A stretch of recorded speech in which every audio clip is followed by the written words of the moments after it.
Ouais, il est Potox, c'est Ontox, et bienvenue dans cette nouvelle vidéo consacrée à la critique de l'épisode 13 de The Detective Club. Et j'étais quand même assez content de cet épisode parce que, eh bien, on a eu du jeu. Il s'est passé des choses, alors c'est pas forcément, encore une fois, les trucs qui me plaisent le plus, hein, c'est pas forcément la perfection.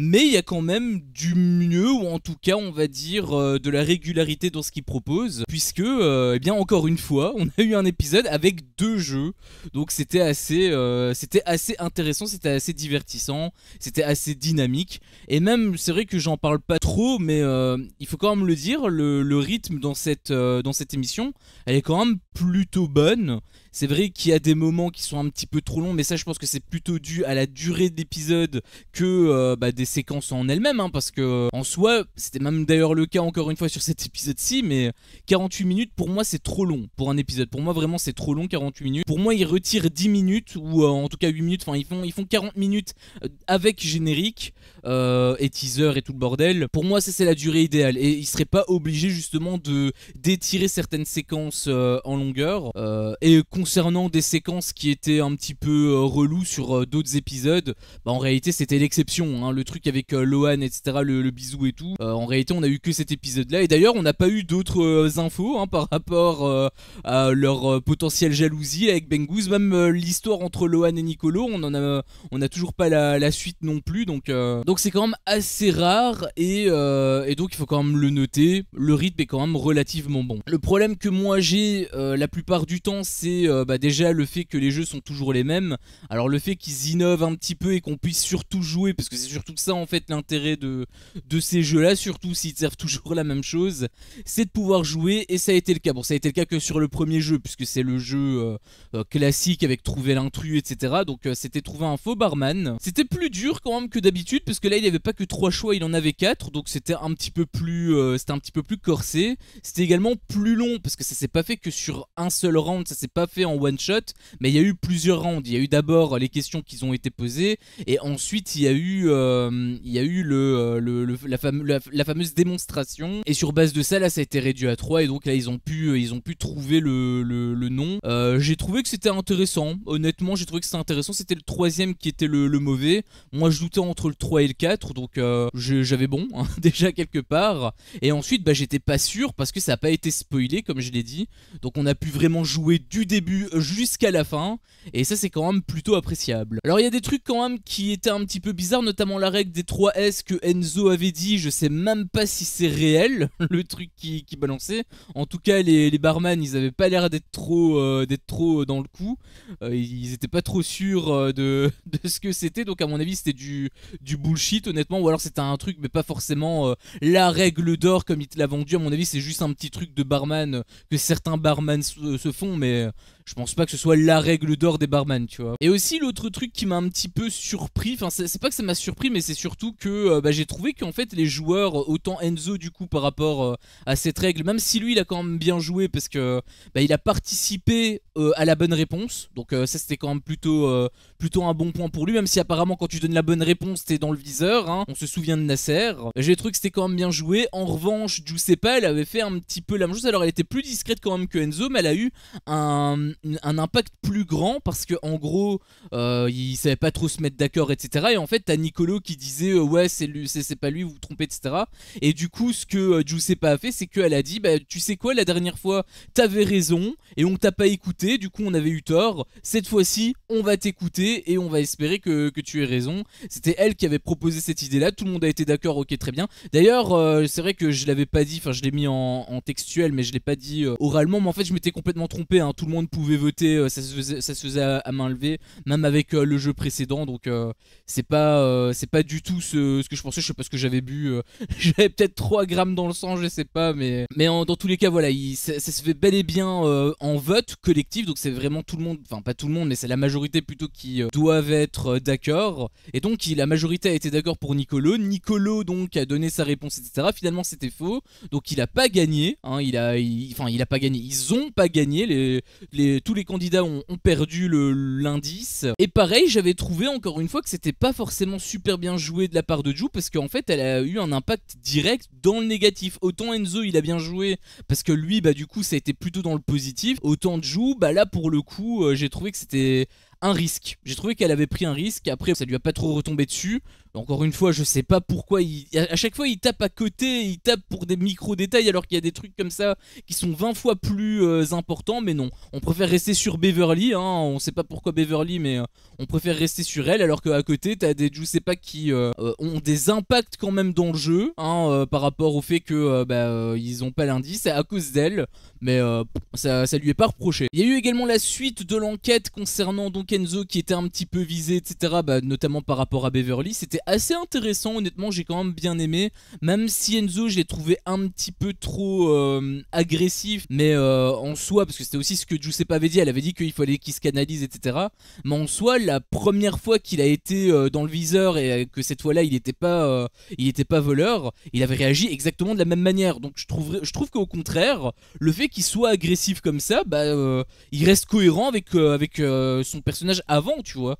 Donc bon, ça peut être quand même problématique, il faut pas trop l'être, il faut quand même qu'il y ait une certaine mesure, mais dans tous les cas c'est cohérent par rapport au moment où il était pas voleur. Donc pour moi ça reste ok, tu vois. Il y avait aussi un truc qui m'avait un petit peu saoulé, c'était Julien qui jouait toujours sur les mots, parce qu'en gros Beverly elle disait que voilà, elle était pas persuadée, mais en tout cas elle avait de grosses suspicions sur Enzo, et du coup pour rétorquer le truc, Enzo il avait dit que ah bah c'est bizarre, tu me suspectes alors que Nicolo par exemple il nous a fait perdre l'indice, et pourtant tu le suspectes pas. Et Beverly elle avait dit si, c'est même pas que je suspecte pas, c'est possible que ce soit lui, tu vois. Et elle avait dit c'est possible, et t'as Julien qui en a fait toute une montagne. Ouais Nicolo, Beverly elle pense que c'est toi, elle en est persuadée, alors qu'en réalité pas du tout. Enfin et plus tard ça s'est même un petit peu retourné contre Beverly en mode elle a dit elle a retourné sa veste, alors qu'absolument pas, tu vois. Donc vraiment Julien je sais pas trop à quoi il joue,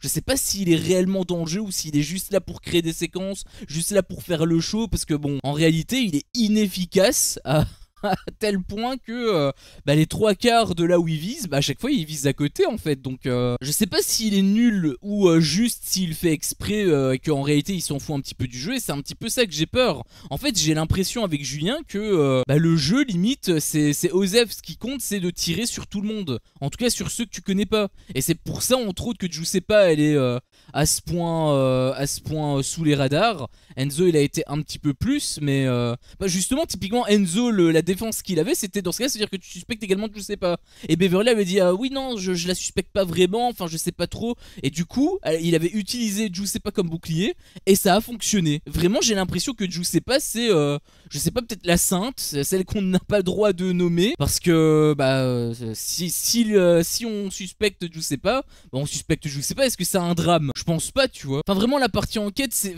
encore une fois c'est dommage qu'ils ont tout niqué en nous révélant les noms des voleurs, parce que s'ils nous avaient pas dit qui étaient les voleurs, là ça aurait pas eu d'importance, là on aurait pu jouer avec eux et ça aurait pas été grave. Là le fait qu'on ait justement le nom des voleurs, en fait il faut que ce soit les voleurs qui soient en danger pour pouvoir rendre le jeu intéressant. Enfin là pour le coup ils sont un petit peu mis en danger, tu vois, ils sont un petit peu plus exposés on va dire, mais le problème c'est qu'une seule personne c'est insuffisant, tu vois. Il y a également Valentin qui pensait un peu la même chose, d'ailleurs ils ont pas encore eu de discussion, je sais pas si à un moment donné ils vont racoler ou autre, mais quoi qu'il en soit il y a que Valentin et Beverly en fait qui pensent ça, et s'il y a pas d'autres personnes ça sert à rien en fait, parce que on n'arrivera pas à avoir un truc suffisamment tendu. En gros le suspense est là, mais c'est surtout, enfin la tension peut être là mais c'est léger, c'est trop léger pour qu'il y ait plus de tension. Il faut qu'il y ait plus de soupçons, c'est la grande force d'ailleurs des traîtres, hein. C'est les traîtres, ce qui est intéressant c'est que les traîtres en question sont mis sous pression par plusieurs personnes, pas juste par une ou deux personnes, et les 18 autres en fait ils les suspectent pas, tu vois. Il y a quand même des tensions qui sont mises sur une plus grande proportion dans le groupe, et c'est ça qui donne l'attention.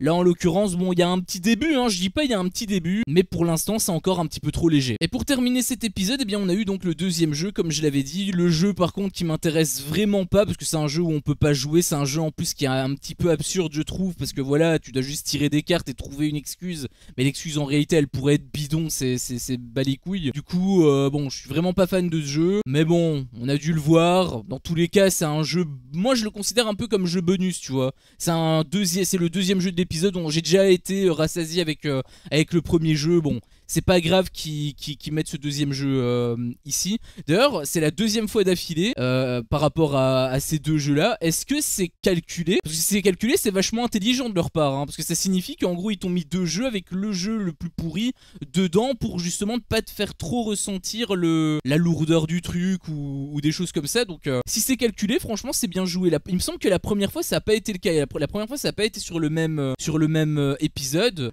Ici, en l'occurrence, si. Donc je sais pas si c'est calculé, mais si c'est calculé franchement c'est plutôt une bonne idée honnêtement. Les deux joueurs qui ont été choisis c'était donc Bengouz et Julien. J'ai aussi été un petit peu surpris que c'était Bengouz et Julien parce qu'en gros ils disaient ouais c'est les plus nuls etc. Et je me suis dit bah si ce sont réellement les plus nuls, pourquoi ce sont pas tout le temps eux dans ce cas là qui sont choisis et que ce serait tout le temps la même chose, que ce serait toujours les mêmes joueurs. En réalité, ils te changent les têtes, mais ils te changent pas les têtes pour leur jeu à eux. Ils changent pas les têtes parce que c'est les joueurs les plus nuls, mais ils te changent les têtes pour nous, en fait. C'est vraiment pour nous qu'ils changent les têtes, tu vois. Donc c'est pour ça aussi que je me dis par rapport au jeu, c'est un petit peu bizarre. Est-ce que c'est réellement, est-ce que c'est juste pour nous? Est-ce que c'est juste pour l'image? Ou est-ce que c'est réellement parce que c'est la stratégie la plus efficace? C'est une question que je me pose.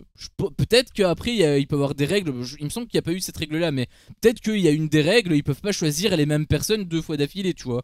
Peut-être, ou alors peut-être que s'ils ont choisi des personnes, ils sont obligés de choisir d'autres personnes qui n'ont jamais été citées. C'est peut-être également possible, mais il me semble qu'on n'a pas eu cette règle et du coup bah je peux pas la prendre en compte. Après s'il avait cette règle là il y aurait eu aucun problème, mais du coup, enfin voilà, ça me fait poser des questions en fait. J'avais aussi trouvé que la réaction était un petit peu chiante parce que bah on a déjà vu cette réaction 20 000 fois, hein. Enfin, nous déjà on connaît le jeu, donc dans tous les cas nous on n'a pas forcément de réaction sur le jeu étant donné qu'on savait à quoi s'attendre. Et le truc c'est que eux, le fait qu'ils ont eu cette réaction là en plus un petit peu, on aurait dit un peu surjoué etc. Je veux bien, voilà, quand tu le découvres la première fois, c'est un petit peu camouflé. La surréaction des candidats est camouflée parce que toi-même tu découvres le jeu. Mais comme tu connais déjà un petit peu tout, bah, la seule chose qui traite c'est la réaction des candidats. Et la réaction des candidats là tu le vois de dingue qui surjoue, tu vois, là c'est d'autant plus flagrant, tu vois. Donc j'avais trouvé que c'était dommage qu'ils te le gardent au montage. Après dans tous les cas voilà, c'est le jeu que j'aime pas, hein, donc ça m'a pas spécialement plus intéressé que ça. Il y avait quand même un truc qui m'avait fait rire, c'était quand ils s'étaient mis d'accord en fait, Julien et Bengouz. Et t'as Julien en gros qui disait que en gros voilà il faisait que boire, hein, du jus d'orange, et le geste qu'il avait utilisé c'était ça, tu vois, pour dire qu'il buvait.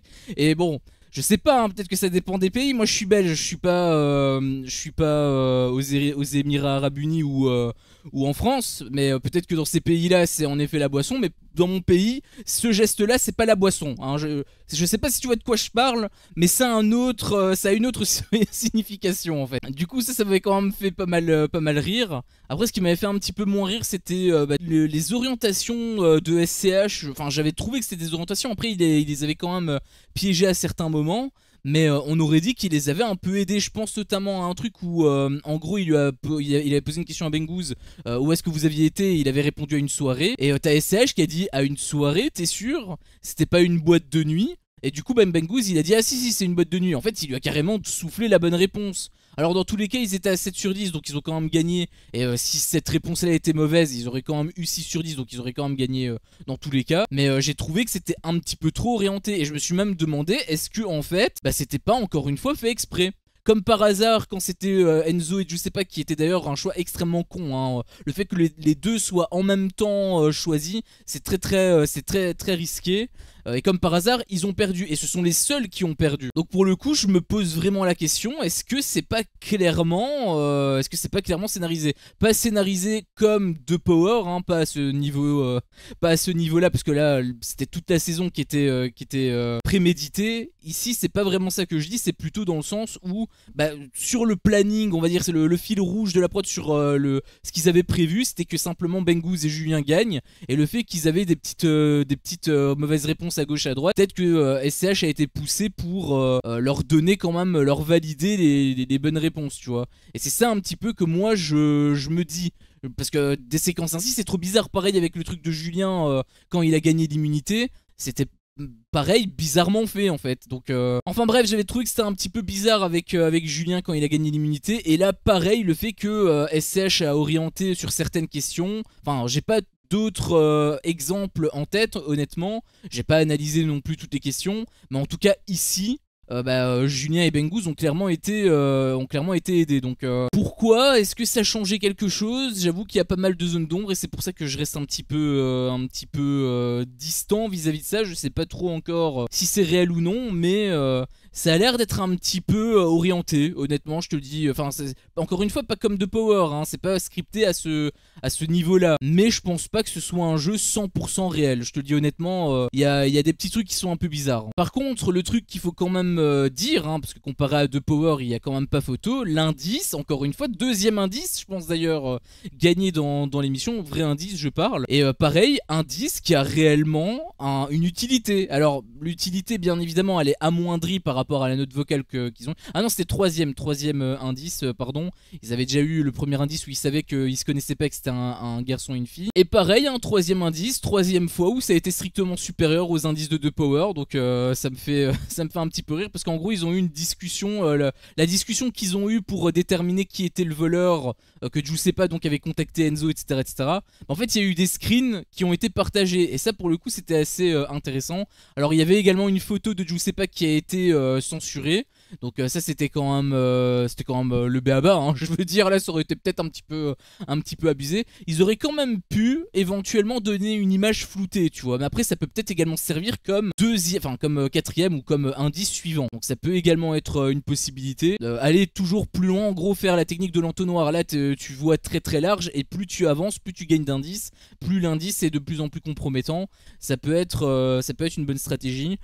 Quoi qu'il en soit, on n'a pas encore eu forcément les répercussions de cet indice là, parce qu'en soi on a juste eu cette révélation. C'était un petit peu le cliffhanger de l'épisode. Donc on verra demain comment ça va être utilisé, mais c'est un petit peu également le souci que j'ai avec cette émission, c'est que il y a de très très fortes chances que l'indice en fait il soit utilisé, mais pas efficacement, parce que Julien en gros était toujours sur les côtes de Beverly. Donc parce qu'en gros il y avait la manière de parler, etc. Il disait que ça pouvait être Beverly, etc. Alors ça peut être plusieurs personnes honnêtement, mais il faudra être attentif plus tard. Par contre, si le plus tard c'est Beverly qui te dit ça de nulle part, j'ai commencé à me poser de sacrées questions. Parce que bon, je veux bien qu'elle te fasse des bourdes, mais là, comme je sais que ce jeu-là était un petit peu orienté pour que Julien et Bengouz gagnent, est-ce que la potentielle séquence qu'on verrait de Beverly, ce serait pas également prémédité? Parce que le hasard ferait quand même bien les choses, comme par hasard, encore une fois sur Beverly, où Julien a de gros doutes, et où même beaucoup de monde ont des doutes sur elle. Je trouverais que ce sera un petit peu gros. Après, je te dis ça, c'est une hypothèse. Si ça tombe, ça va pas arriver. J'espère quelque part que ça arrivera pas, et que ce sera